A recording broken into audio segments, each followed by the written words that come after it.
সামরিক স্থাপনা লক্ষ্য করে ভারত ও পাকিস্তানের পাল্টাপাল্টি হামলা যখন নিয়ন্ত্রণের বাইরে চলে যাচ্ছিল, ঠিক সেই মুহূর্তে যুদ্ধবিরতির ঘোষণা দেন মার্কিন প্রেসিডেন্ট ডোনাল্ড ট্রাম্প।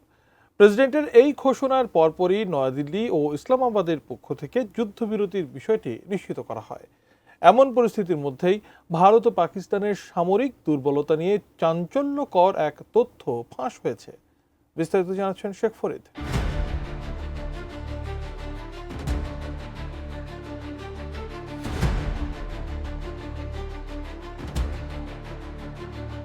পারমাণবিক অস্ত্রে সজ্জিত দুই প্রতিবেশী দেশ ভারত ও পাকিস্তান নয়াদিল্লি ও ইসলামাবাদের চলমান উত্তেজনায় এবার নতুন মাত্রা যোগ করেছে ড্রোন হামলা।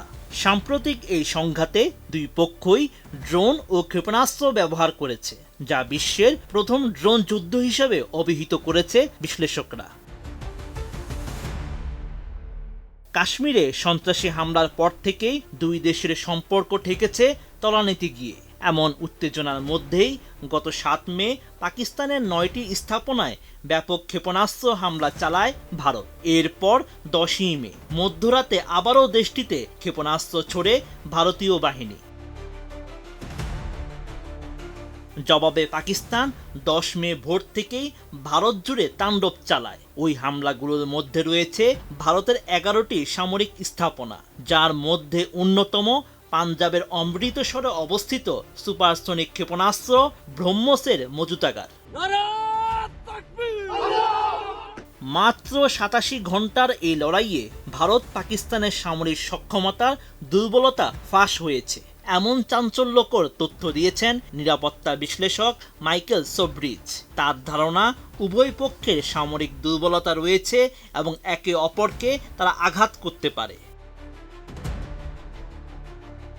ভারতের দুর্বলতা নিয়ে মাইকেল সোব্রিজ জানান, ভারতের অত্যাধুনিক রাফাল সহ ৫টি যুদ্ধবিমান ভূপাতিত করেছে পাকিস্তানের কাছে থাকা চীনা জে-10C যুদ্ধবিমান ও চীনের অত্যাধুনিক ক্ষেপণাস্ত্র।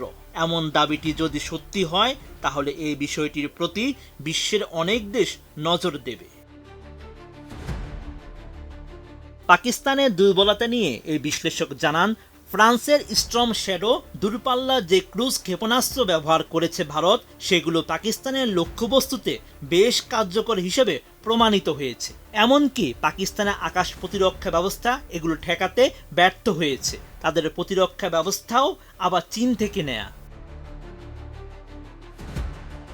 Sheikh Farid, ATN news.